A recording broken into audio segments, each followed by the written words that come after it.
mag-isa o solo, walang kasama.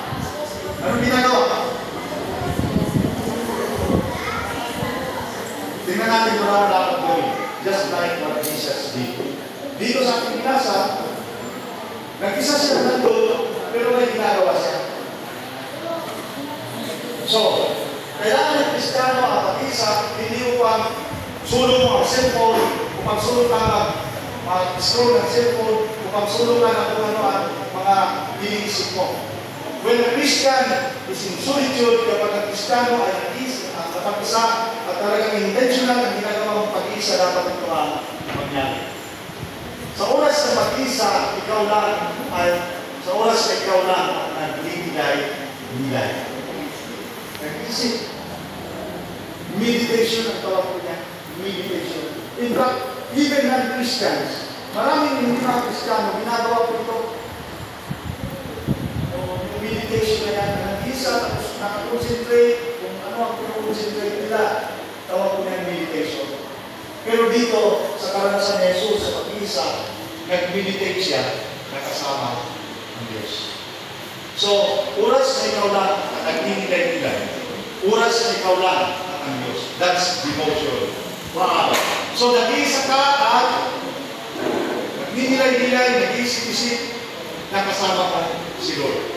At usually, kung sa mga nagtaas, yung gusto mong sabihin, meron ka yung time.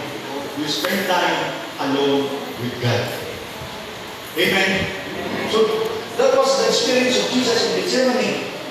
Na gusto niya mapag-isa, pero kasama niya pala ng Diyos.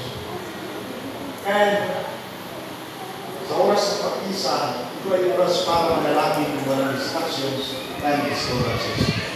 In-English ko lang, deep thinking. Ito ay kung gusto talaga natin maging productive, fruitful ang ating oras ng pag-isa, our time of solitude, dapat walang disturbo. Kaya kung off muna ang cellphone.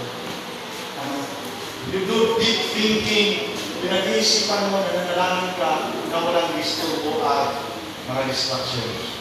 Napakadali kayong makadistract yung mga kaya si Jesus, napansin niyo ba? Wala namang mga cellphone sa araw na panahon ni Jesus. Maaari siyang, nangyari mga disciples, tapos dito, solo siya, ito lang disturbo. Pero sabi ko sa pinasa sa loob, sa maraming pagkakataon, si Jesus ay talagang umaalis at nag-iisa doon sa mga lonely places. So, ito po ang dapat nating maranasan din habang ating tinitingnan si Jesus doon sa Gethsemane. May oras ka ba para sa pag-iisa katulad ni Kristo sa Gethsemane? Tanong na po ito sa bawat isa. Kung yung kung tingnan ng iba, yung bawat isa po sa inyo, tanong ko lang po, meron ka pang oras na itinalaga upang mapag-isa ka na kasama ang Diyos. You know what, mga kapatid? Maraming mga hamon sa buhay. Maraming mga challenges. Maraming mga trials and temptations. Kung si Jesus na anak ng Diyos, ipinakita niya na kailangan niyang mapag-isa habang tatanggapin niya ang pinakamalaki at pinakamabigat na challenge sa kanyang ministry. He spent time alone with His Father. Ano pa kaya po tayo? So, ang encouragement ko sa atin as we join with Jesus in His Gethsemane experience, magdaan tayo ng oras. Mga makapag-gulay-gulay, makapag-devotion, makapag-isip ng walang distractions na kasama si Lord. Amen po ba? Pangalawa, so that's number one.